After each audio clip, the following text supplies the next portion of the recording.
afternoon, everybody. Nice to see you here.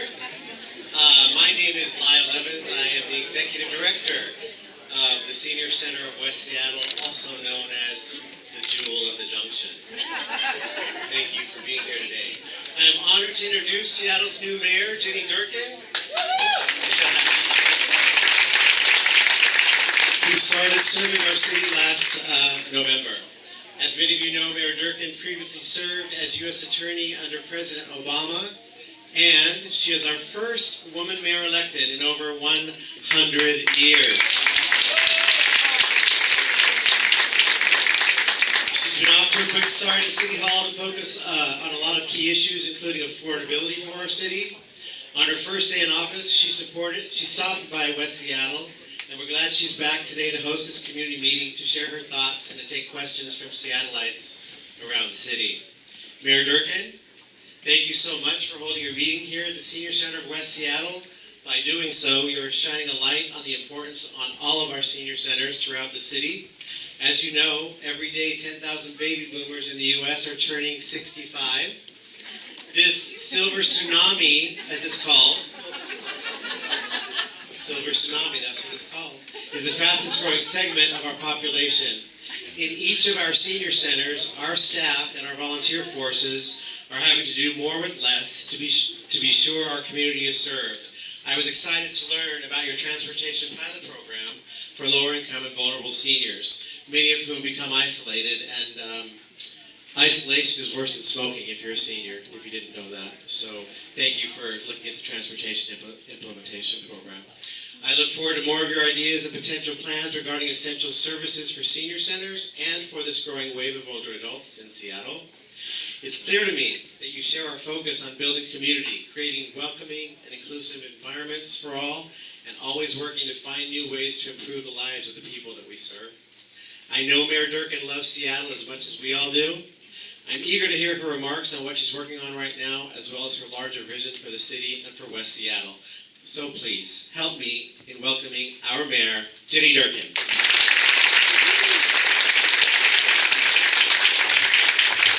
Thank you so much, and thanks to everyone who's here on a Saturday. Lyle, when you called this place the Jewel of West Seattle, I thought you were the Jewel of West Seattle. So I can't thank you enough for being here.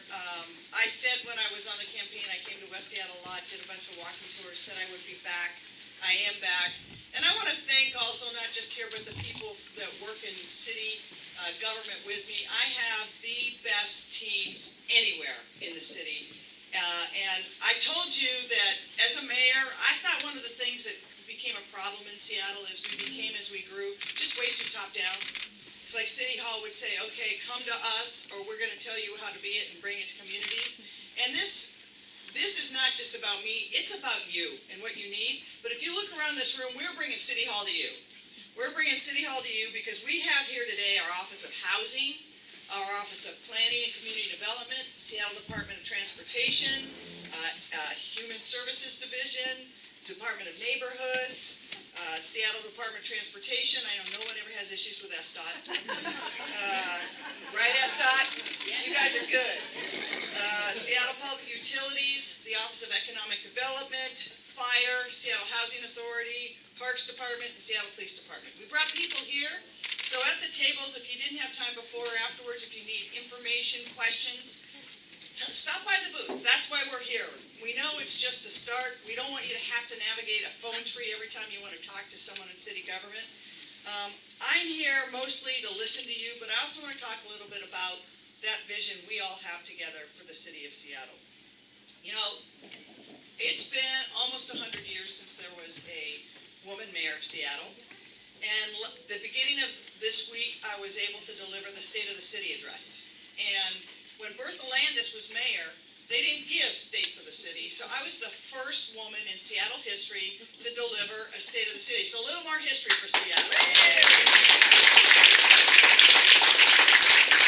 And we gave that speech out in a neighborhood and community. We went to Rainier Beach and to the high school there and had people from the union come, because I want people to know that is what the city wants to do. That's what I want to do. I want to be in and around communities because I believe that every part of this city is the answer to our future. And that future does not look the same for every part of our city. And I, having been born in Seattle, know that there's an enormous amount of anxiety about what's coming in our city. We see this explosive growth and new economy growing like this, but some of the other opportunities going like this. And what I talked about in my State of My City address is my number one goal as mayor, my number one chore is all around affordability. All around affordability, increasing wage disparity, and homelessness. That if we don't keep this city affordable, which it is not, people can't afford to stay in Seattle, people who are new to the city can't find a place they can afford, we have to solve that, because if we don't solve it, we will lose the soul of the city that I love. And I love Seattle to my bones. I continue to believe we are the best city anywhere. I think we have the coolest businesses and arts and entertainment. Our natural environment is better than any across the country and even in the world. But we're in incredibly challenging times. And so when we talk about affordability and opportunity, a few things we talked about in my State of the City is we've got youth.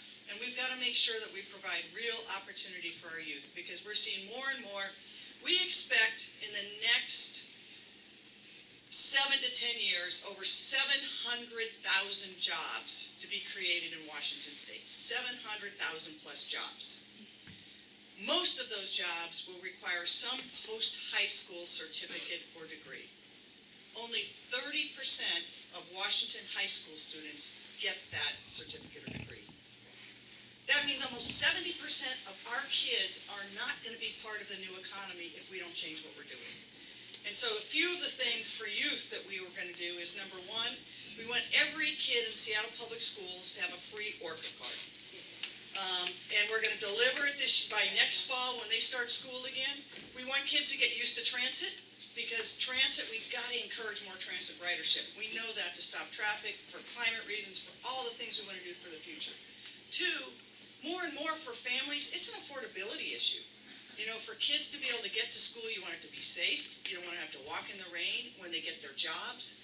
And so for families to know that they can have safe transportation for their youth is critical. So that's one of the things we're going to do. The second thing is, for every graduate of Seattle Public Schools, we will provide 2 years free college. And I have to tell you, it is one of the things I am most excited about, because if you look where the economy is going, and we've seen it, I'm born and raised Seattle, and we have this new economy that's going like this, but our opportunity in our city is going like that. And that's leading to more wage disparities. That's why the fight for $15 an hour was so fierce. And so we have to make sure that our youth have access to those jobs that will provide them a real living wage for them, their families, and when they're part of the next gray tsunami, they won't have to worry. I haven't answered the gray tsunami, don't go gray, right? But we've really got to step up, because we know it's coming. And so there's going to be conversations later this year, throughout the year, about the Seattle Families and Education Levy, which is one of the ways that Seattle contributes directly to the public schools. Public schools have their own levy. And we know how many people here have seen their new property taxes. And how many people know that it was a shock, right? Total shock. And that is overnight, because of the McCleary change. The people who are homeowners, the people that own the apartment buildings, their property taxes went up a significant amount. And we know that. We know that that itself is going to be a pressure on affordability, because if it's the apartment owners, they pass it on in rent. If it's the homeowners and they are in fixed income, so many seniors now, their property taxes exceed what they owed on their house, on a monthly basis when they first bought it. And you're seeing as they're on a fixed income, but the prices are going up. So we know we have to attack affordability at every stage of the game, with our youth, giving them real opportunity. So ORCA cards, college tuition, and jobs, real jobs. So the kids from middle school and high school get apprenticeships in the trades. They learn how to code, and as they get older, we have the best employers, the best building trades anywhere here in Seattle. So let's make sure that we're really getting our kids into those programs, so by the time they graduate from high school, and then 2 years, they can walk into whatever job they dream of. You know, I say it like this.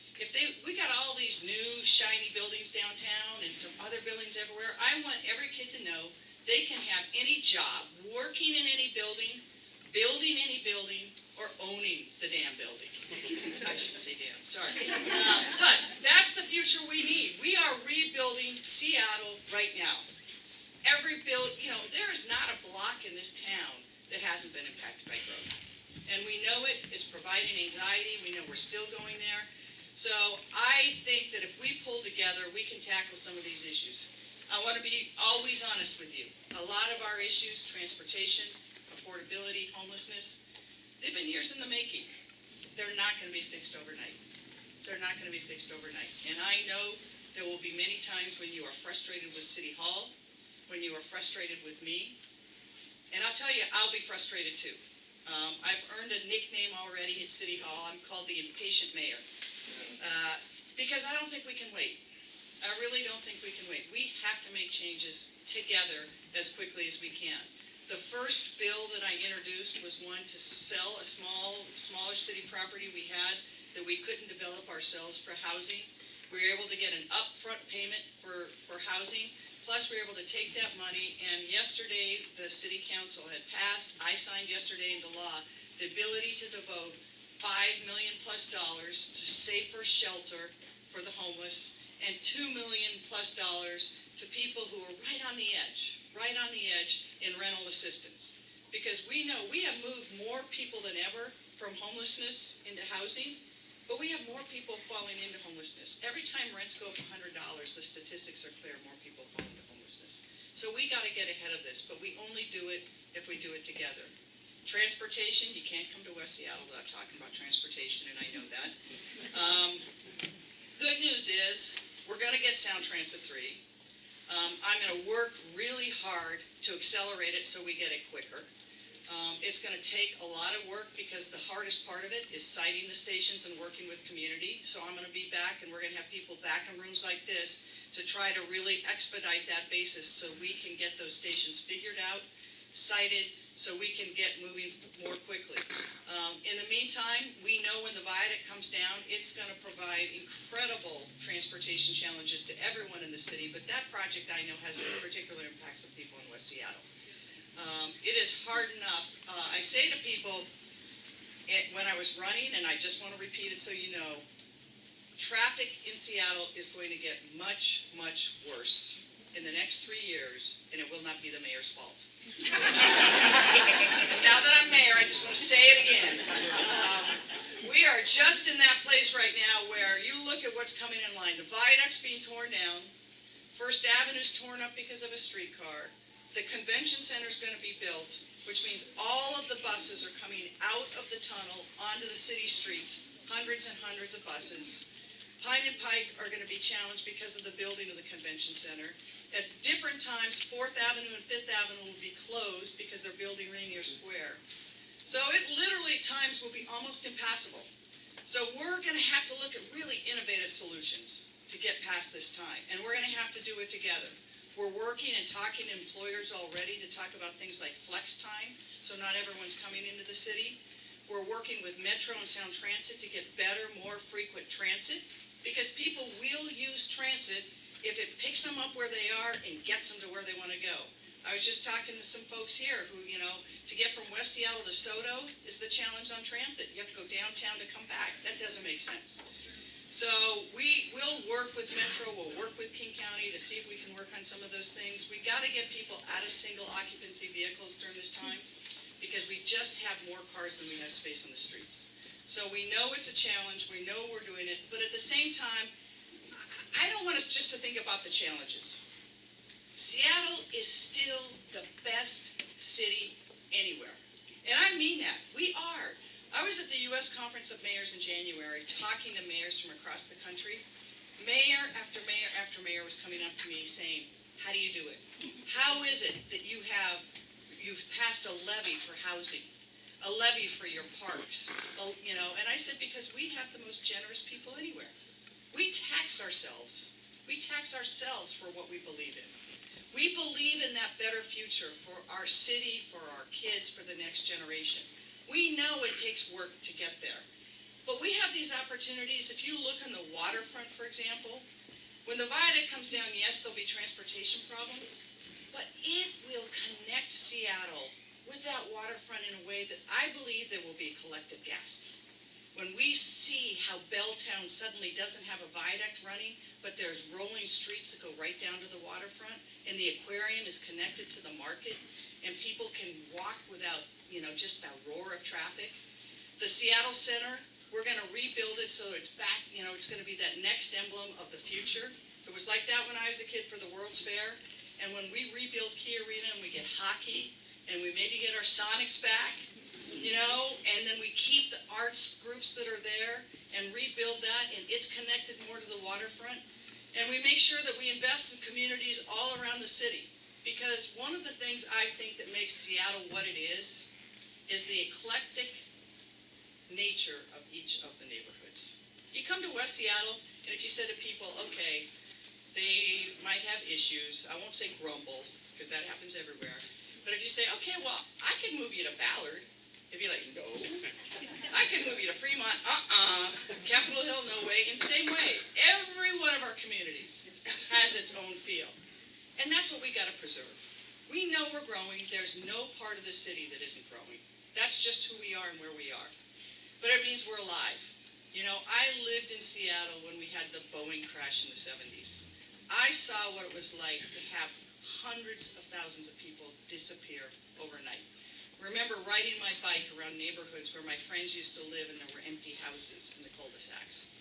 So we're fortunate, we've got these jobs, but we gotta make sure that these jobs have prosperity for everyone.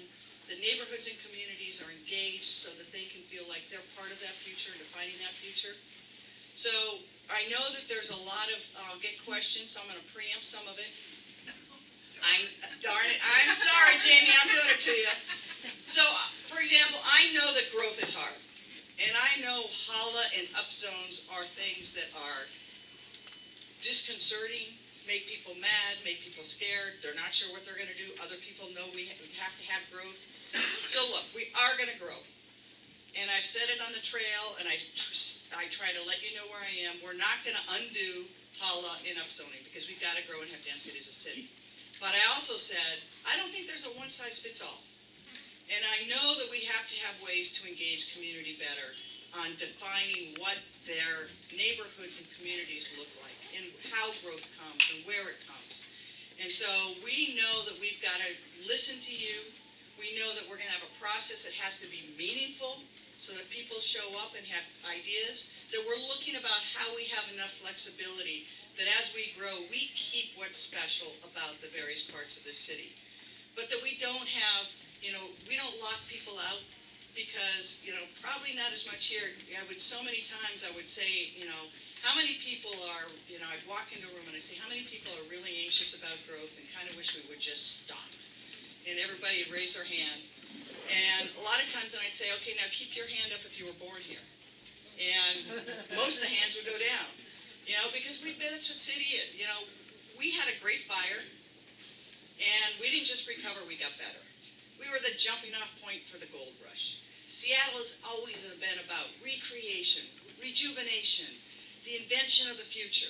We will continue to invent that future, but I want to be deliberate, I want to hear from you, I want to know what you need, and I want to serve you. But we can only do it if we do it together. We got to be rowing in the same direction. I don't mind discussion. I grew up in a family of 8 kids, and there was a lot of very active discussion at our dinner table. But that's okay.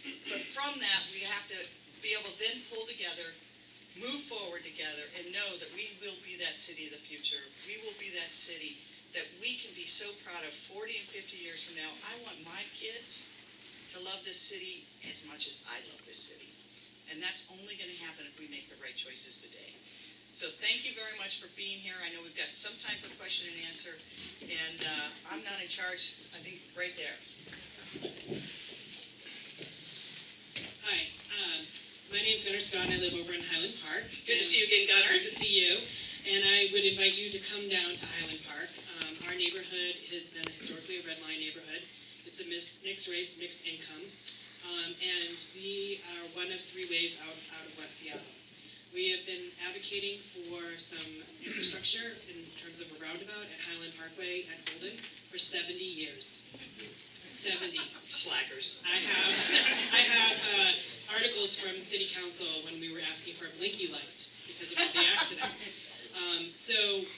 One of the concerns that we have is that there is this push for upzoning and density, but if there is no parallel plan to address these infrastructure issues now, we're going to cause more problems. The other piece is that we are hosting our 3rd encampment in the neighborhood. And we, when the encampment was finally recognized, we had requested that there would be some recommendations and accommodations for the neighborhood, not just the encampment. Most of the encampment guidelines are focused on the encampment and not the effects on the neighborhood. And again, being the neighborhood that we are with our Highland Park Elementary School, 85% of our kids on free or reduced lunch.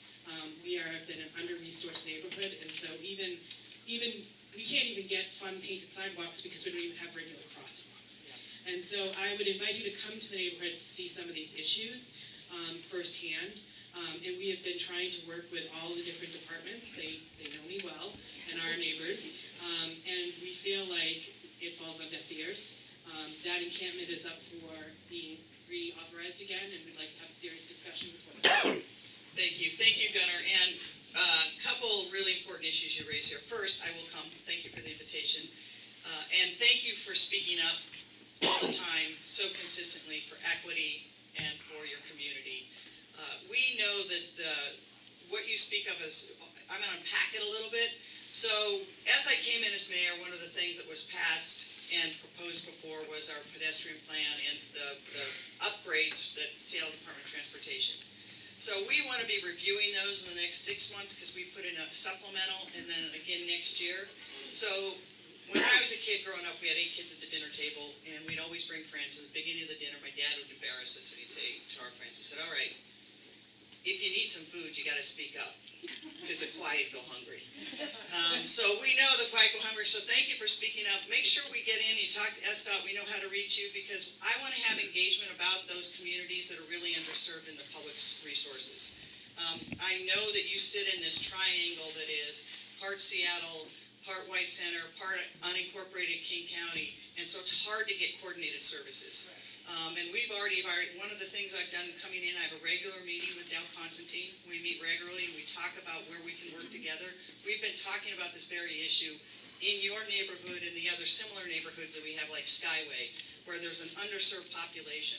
So I can't promise results overnight, but I can promise we're going to try. We know CAP, Second Chance, I think it's been pretty successful, but what's happened in that Greenbelt, which is in Seattle, has really had a huge impact. And so we've got to work with the State Department of Transportation, with King County, to try to find out how do we address that. For homelessness overall, one of our problems is, we've stood up the navigation teams. I think they've been doing great work. I've been out with them.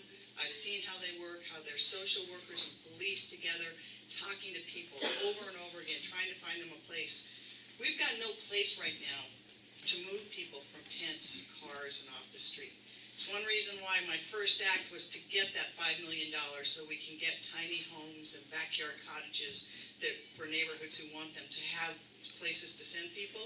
So we will work with you. It's going to take time, but thank you very much for all you do and for being engaged, and I hope it doesn't have to be another 70 years. Yeah, that'd be great. All right, other questions? Oh, Jamie, let me guess. No, I have a am I on? Yep. Okay. I think it's a really great idea about the 2-year college. I teach junior achievement at Franklin High School, and there is a great challenge in that neighborhood to get higher education.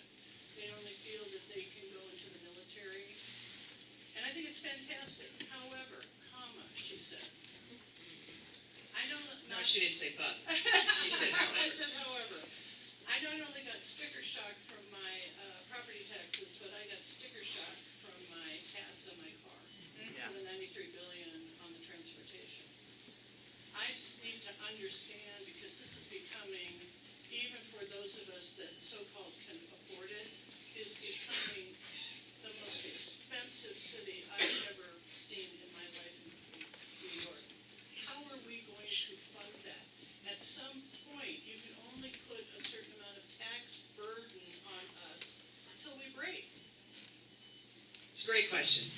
So you're absolutely right, property taxes have increased. We've seen, other rates increase as we, for example, as we do better and better at conserving energy. It ironically makes utility rates go up because their hard costs don't. That's right. So we know that this burden goes up. So as we renew the Families and Education Levy, for example, we know we can't just keep doing what we've been doing, because that's been working. But we also know that if we don't do right by our kids and our young adults, we will have to spend much more money on them in other systems. When we started looking at the root causes of homelessness, we looked at the people who've been, they call friendly faces, which is a nice name to call the people who've been in jail 4 or more times in a year in the King County Jail. 4 or more times. We looked at it, and of that population, a not surprising amount are discharged directly to homelessness. Directly to homelessness. But we house them in the jail at an incredible cost to taxpayers. And it's one of the most expensive ways we can not provide mental health treatment and chemical abuse treatment. We put them in jails. The other thing we saw was over 60% of them had either a mental health or substance abuse problem. 60%. So if we took the money and spent it in a smart way, so for colleges, the amount of money it will take to provide this program is pretty, for me, I think if you look at all the programs we have, we think full build-out is around $7 million a year. So we trade off and we say, okay, if we know that our economy is doing this and our kids don't have a shot at the jobs, I'm going to do what it takes to make sure our kids have a shot at that jobs. And that means we're going to have to make hard choices in other places. But I think not only can we afford to do it, and we'll do some of it in the family levy, we'll look at other resources. We've got it paid for the first year, for 13th year for kids, and we'll be able to give those 13th year kids a 14th year already, looking for other resources. But I can tell you what we can't afford to do is have those kids 10 years from now not having that opportunity. And so what we're doing is supporting them in other ways. So, but I know we got to make choices. I said in my State of the City, we're looking at a deficit. We've had boom times, but government's looking at a deficit. I've asked all of my directors to give me proposed budgets that make cuts.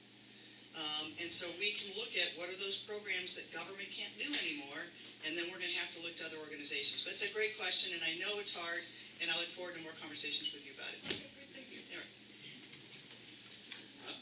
Thank you, Mayor, for coming to West Seattle. My name is David Toledo. You had mentioned 2 things earlier, youth and Seattle arts. And I'm curious, in 2011, one of your predecessors, Mayor Mike McGinn, began a work readiness in the arts program where the city would partner with organizations to not only teach kids artistic mediums, but also how to make money, networking, educational tracks, that sort of thing. Mayor Murray then came in and pulled the plug on that last year. I'm just curious if you're familiar with the work readiness in the arts program, if you might be revisiting that, or if there's somebody in the office here that I could maybe talk to about that sort of thing. Such a great question. Thanks so much. And we are just, we have Rebecca back here, who's of our Office of Economic Development. We were just talking about that this morning because we think it's so critical to have kids exposed to the arts and to know that they can have a way not only to learn the arts, but to be supported. Where can they go to learn it? Where can they exhibit? How can they make money at it? So we're going to have additional programs like that. I did a little business walk while we were here and focused on those businesses in West Seattle that are focused on the arts. And one of the jewelry making places had an apprentice there who was just always wanted to learn how to make jewelry, didn't have anywhere to go, and they were able to, Ebola, to do that, to provide that. So we know it's really important, and we also know, look, any great city in the history of the world has a vibrant arts community. You think about it in the history of the world, if you don't have that vibrant arts community, you've lost something in your soul of your city. And so we really want to make sure that when we talk about affordability, it's not just where do people live, but it's can small businesses afford to have the small business and employ people? Are there places for artists to live, to work, to exhibit? So we've got to be thinking about affordability in those grand terms as a city, because if we don't, we'll squeeze everything out of Seattle that makes Seattle what's Seattle. That color, that texture, that context. So thank you for that question. Thank you. Good answer. Yeah. Clap for that one.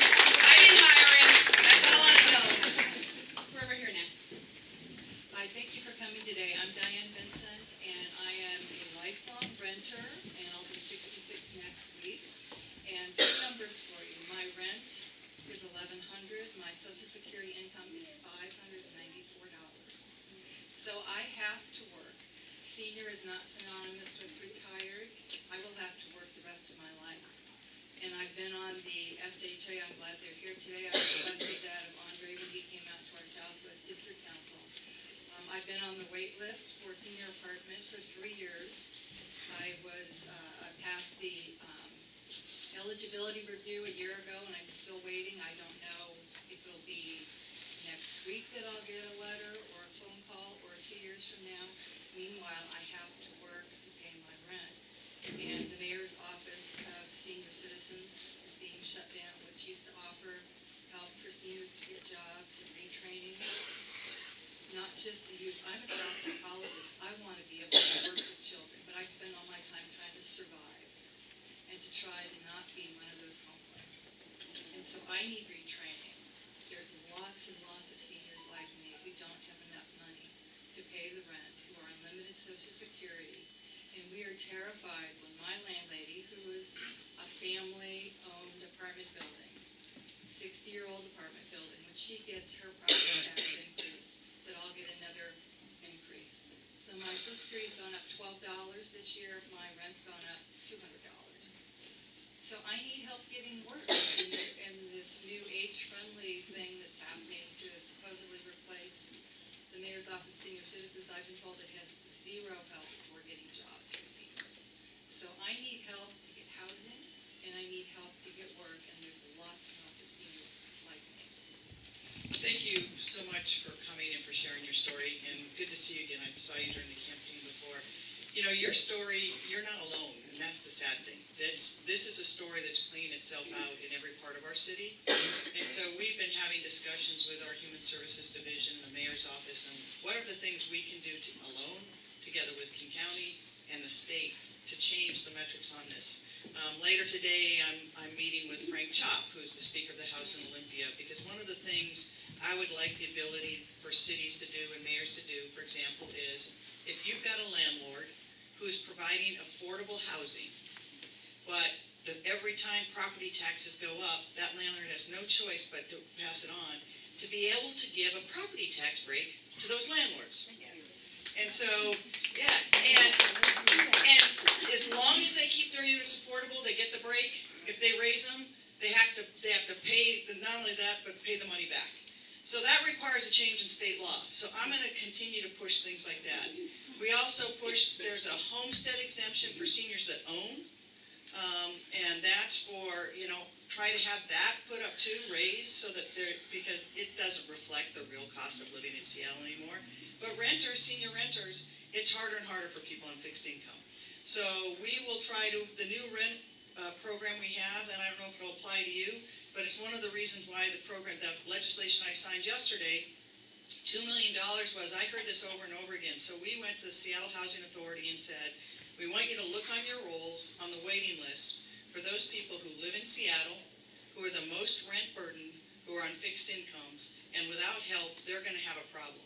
And that's what that 2-year pilot's geared towards. So we're trying to do more and more on that front. We'll continue to try to do it. We'll look at our programs to make sure that as we switch to new, programs and policies, people don't get left behind. So thank you for sharing. I know how scary that is.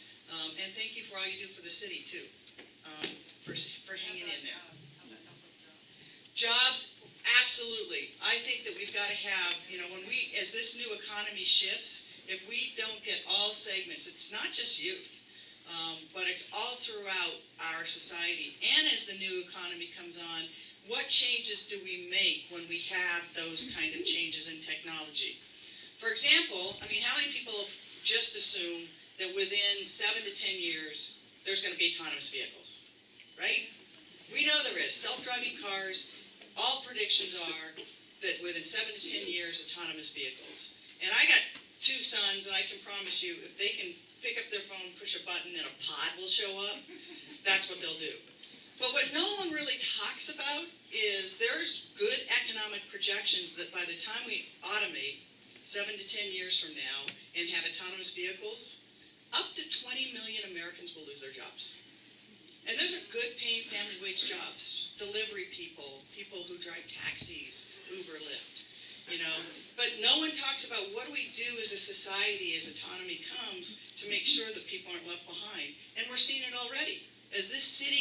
expensive, how do we give retraining and job opportunities? So we're gonna be looking for those opportunities, we know it's real, and we're gonna be working with our partners at the state level and the county level. I've kind of given up on the federal level for right now. Sorry. But we will, so thank you for coming and continue to speak up. We're listening, but we also need people to remind us all the time. So thank you. So on the topic of education, was that me you put? Yeah, go ahead. I don't know where the mic went. We already queued up. Oh, sorry about that. I didn't see you back there in the Klieg lights. So on the topic of education, you were saying that there's a plan to provide free education for the first 2 years of college. And I'm wondering if that's for like high school student or returning adult students as well. That's a great question. Right now, the program will be designed for Seattle Public School high school graduates. 2 years free college. We have a pilot program that's been in place for a couple of years called the 13th year. It's taken the South Seattle high schools with South College, and it is unbelievably successful. I've met with the kids in that program. One young man who was the first in his family to go to college. He was one of those kids, kind of washed out of Garfield, couldn't quite get it together, ended up at Cleveland, got a teacher that got a hold of him and said, come on, let's settle down. He did it. He then transferred to the University of Washington. He got his degree in construction management, and he's managing one of the projects down in South Lake Union. So you went from this kid who, in Seattle, from Seattle, who people would have written off, said he doesn't have a chance, and he does have a chance. So right now, but what we want to do is we want to prove and show it works. And there's a huge amount of interest from this across the state and at the four-year colleges. So I think it's another example of once we get it up running and do it right, Seattle will lead, and people understand that it's not K through 12 anymore. It's not K through 12 for basic education. We have to have early learning, because if kids don't show up to kindergarten ready to learn, all the data shows they won't be as successful. And if we don't have post-secondary education, they won't get the jobs of the future. And if we don't focus on that opportunity gap in the middle, they'll never make it to college. So right now, it's only Seattle Public School graduates and the colleges in 2 years for certificate or degree. But, I hope it begets more than that. I hope it becomes the model and people understand that really, in America, what gave my family opportunity, both my parents were able to go to college. And my dad went on the GI Bill. He went on the GI Bill, and he probably never would have gone to college but for the GI Bill. But because he did, he was able to, participate in that American dream. Well, in our reality today, every kid needs that same chance. So I think we need, in the future, 4 years free college for every kid in America.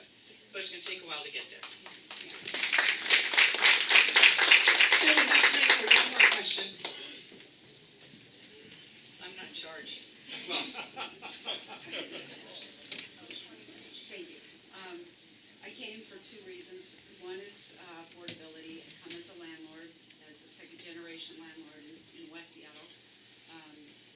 I was part of the HALA focus groups that Mayor Murray put together for a year. I went down to the meetings and participated there. I would like to just advocate for, and I live in an urban village, Morgan Junction Urban Village. I'm all for upzoning. We have to upzone. I'm 4th generation Seattle. Forget I've seen so much change already, and change is not bad. And we need the inventory. I think that's one of the key issues for affordability is inventory. So we've got to get the zoning going, which is coming. I'm very happy about that. We also need to speed up the permitting process for new construction. We need to release the restrictions on ADUs and DADUs. And I know that has been something that's coming up. I'm not sure where that's at right now. But just inventory and letting people, rent a room or build a DADU in their backyards. I know all the arguments against it. I just think, we got to do it smart, but that I think is part of the inventory issue. The second thing I'm here for is mental health and addiction services in the city of Seattle. That, and I come to it very personally. My brother was homeless. We're landlords, for Pete's sake, but my brother was homeless, living in his camper under the bridge, all over Seattle. And we couldn't have him around because he was nuts. And he needed mental health services, and we could not get them for him. It took us 2 years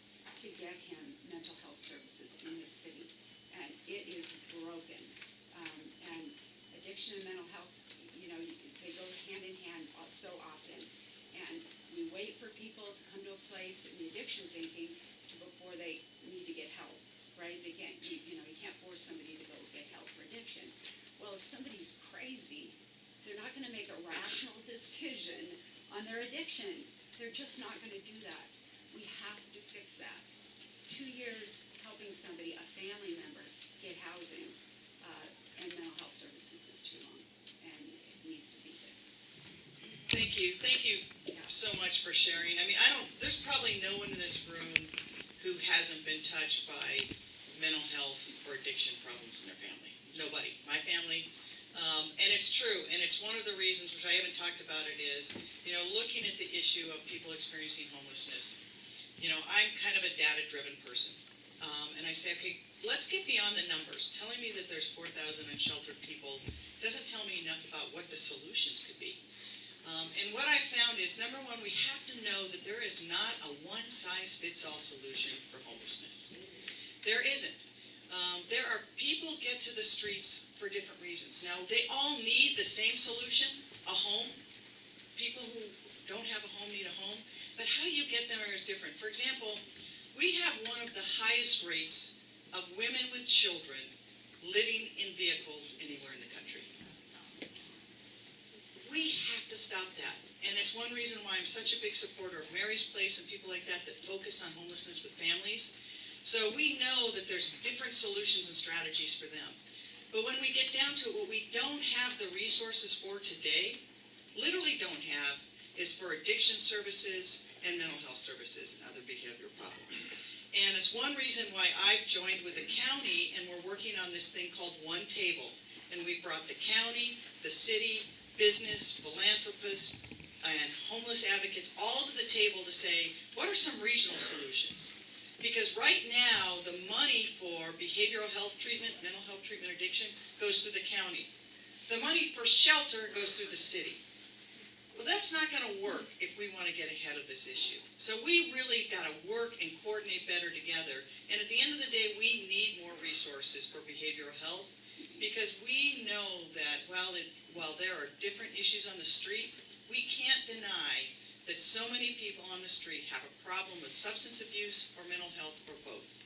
And if we don't address those issues, we won't change that reality for them or for us. So I'm with you. Thank you for sharing that. It's a longer term. It's one of those things, again, it took a long time to get to where we are. The explosive growth seemed to happen overnight, but it was building. But as we build out as a city, we have to look at each one of these issues and problems and figure out on a community basis, citywide basis, countywide basis, how do we come together and fix it and make it real for people? I'll close one last thing. You're absolutely right. So one of the best treatments for heroin, for example, is methadone. And in Seattle, there's basically only one provider who will do it. They can treat 1,400 people, and they're full. So if you have someone who finally gets to that point that says, I'll have treatment, I'm ready, you can't tell them wait. Because it's clear, if you tell them wait, you've lost it. We know that it's that moment in time when someone's willing to get treatment that you can maybe help them. And reality is, it may not take the first time, the second time, or the third time. So if you don't have the ability to give people the services and treatment when they're ready, then you're not going to help them. So I'm very much in favor of that. We're going to have to do it together with the other partners. And then it's also going to be for people like you and voices in this room to say how important it is. Because as I said, as we work through this process, if you're not showing up in the rooms where we need that voice heard, it won't happen. So thank you very much for sharing your story. And thank you everyone for being here. I'm sorry I couldn't take more questions. I want to close with this. Seattle's only Seattle if people like you show up, not just in these rooms, but in your families, your neighborhoods, your communities, and not just demand a better city, but work for that better city. And that's what you're doing here. It's an incredible honor that you take time on a Saturday and you care enough about the city to come here, to listen to me, to share your ideas. And for that, I thank you. It's going to be a great working together. As I said, I know there's times we may disagree, but you will always, always have the ability to tell me what you think, and I'll listen, and we'll do what we can. So thank you very much for being here. I appreciate it. And one last thing, I do want to say,